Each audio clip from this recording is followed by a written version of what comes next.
আপনাদের আত্মীয় স্বজন আছে, আপনাদের বন্ধু বান্ধব আছে, যে মানুষটার বয়স 60 বছর 70 বছর হয়েছে তারও বন্ধু বান্ধব আছে, আছে না? আর যারা ইয়াং, যারা যুবক, যারা ছাত্র, তাদেরও বন্ধু বান্ধব আছে, আত্মীয় স্বজন আছে। সারা দেশে সকলের কাছে আমাদের ভালো কথাগুলো পৌঁছায় দিতে হবে।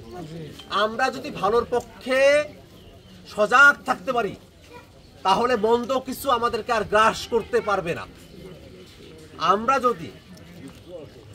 আমরা যদি নিস্তেজ হয়ে যাই, আমরা যদি ভালোর পক্ষে কথাটা না বলি, তাহলে তো মন্দ এসে অটোমেটিক্যালি আমাদেরকে কি করবে? দখল করে ফেলবে। অন্ধকার তো সব জায়গাতেই থাকে, সেখানে তো আলো নিয়ে যেতে হয়, তাহলে সেটা আলোকিত হয়ে যায়।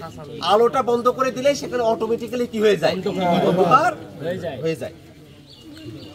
তো এই কারণে ভালোর কথাটা সব জায়গায় প্রচার করে ফেলতে হবে।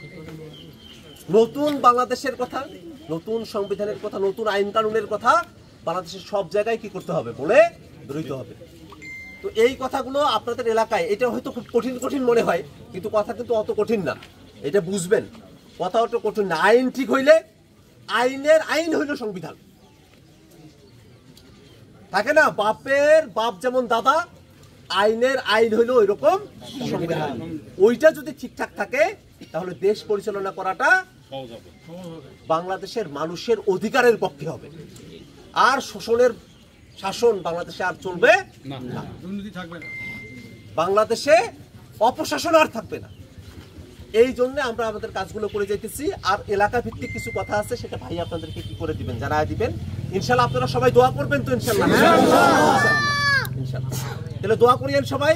আর অনেকক্ষণ তারপরে রাখলাম, অনেকক্ষণ করলাম, আপনারা কষ্ট নিয়েন না। হ্যাঁ, ইনশাল্লাহ। হয়তো ভিতরে একটু বসার ব্যবস্থা ছিল, আমি একটু সেখানে যাইতে চাই আর কি, যেহেতু একটু সরকারি স্থাপনা, এই কারণে একটু বাইরে করছি। আপনারা মন খারাপ করিয়েন না, যে না বসার জায়গা বাদ দিয়ে এসে বাইরে কি করে গেল, সমাবেশ করে গেল, এটা মনে হইতে পারে না। কিন্তু ওইটা একটু যেহেতু মানে একটা অফিস, এই কারণে আমি একটু ওই জায়গাটা এড়ায় চলতে চাইছি আর কি।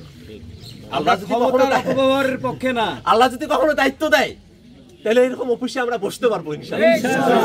ঠিক আছে, তা আপনারা একটু দোয়াটা করিয়েন।